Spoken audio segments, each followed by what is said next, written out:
What's up guys, welcome to episode 10 of Building the Most Livable Country, the Williams Corporation vlog. Let's have a look and see what's going on.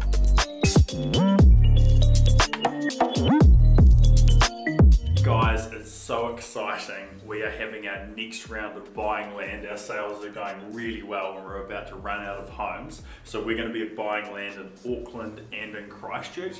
If you have any opportunities and want to help us out, real estate agents would love to talk to you. Or also if you're just someone that knows of a block, we pay referral fees.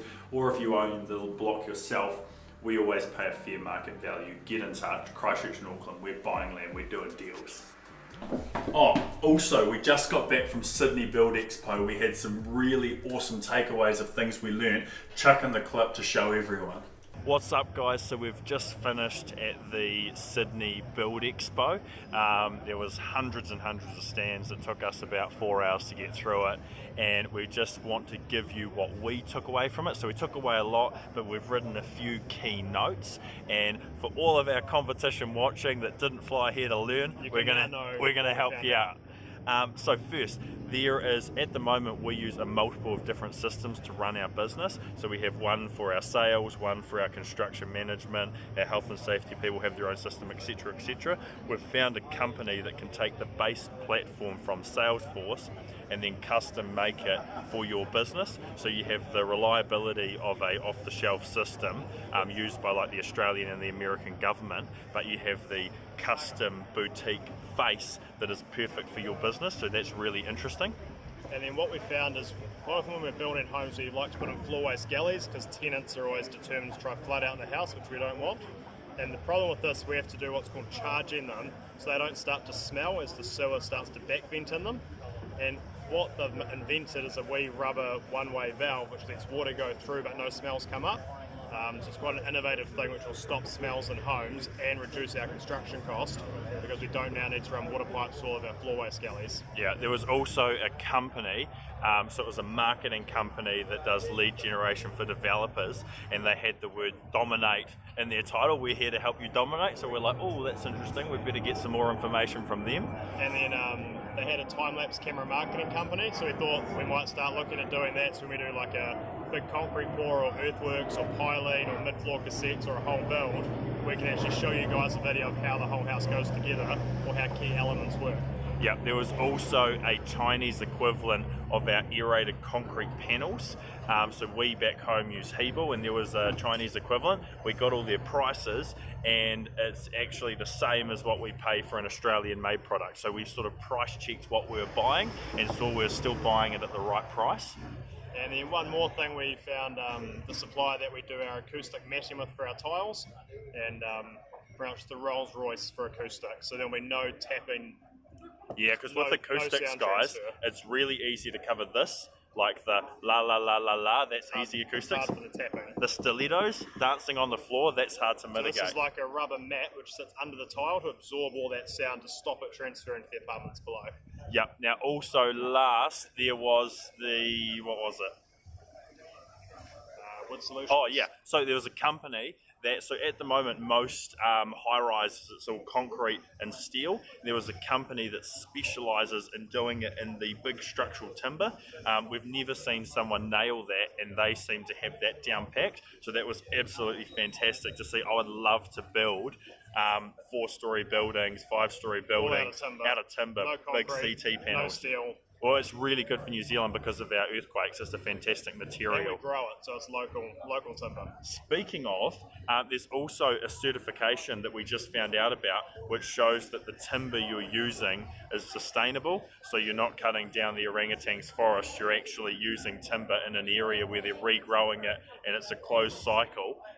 As opposed to cutting down new rainforest for the timber, or the timber's being grown in an unsustainable manner. So we're going to get that stamp and put it on what we do, and only deal with these forestry outfits that are using. Sustainable. Yeah. So, but I hope you took value from that. Bit of a highlights, and yeah.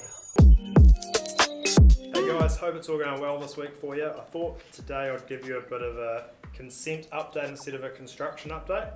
So once a month we get a report from BCI, don't know what it stands for, and they give us all the consent numbers for Christchurch. and then they sort of rank everyone on a bit of a leaderboard, so to speak. So in February, because we're always 1 month behind, we got 31 building consents, or I should say consents for 31 dwellings.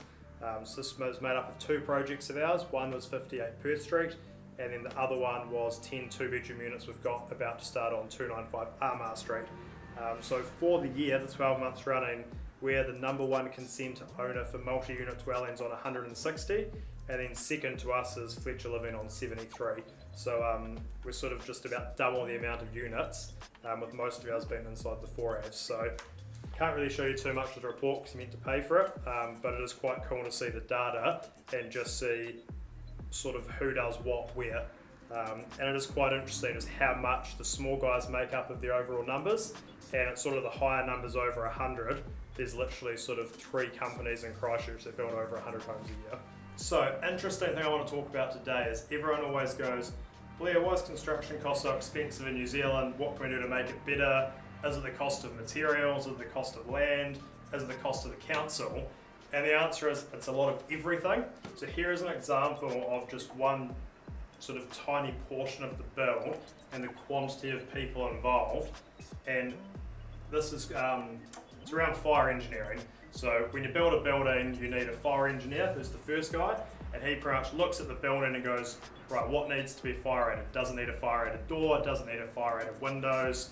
What sort of fire alarm does it need? What sort of lighting does it need? And then he issues a report. Then you now need to engage a second person, which is called a passive fire contractor, and they're the physical guys working on site to seal any penetrations through a firewall. So if you have a firewall and you have to put a wire through it, they need to come, seal it, take a photo of it, put a sticker on it saying, do not touch this because you'll then compromise the fire rating. And this excludes what's called HVAC, which is like your heating, ventilation, air conditioning.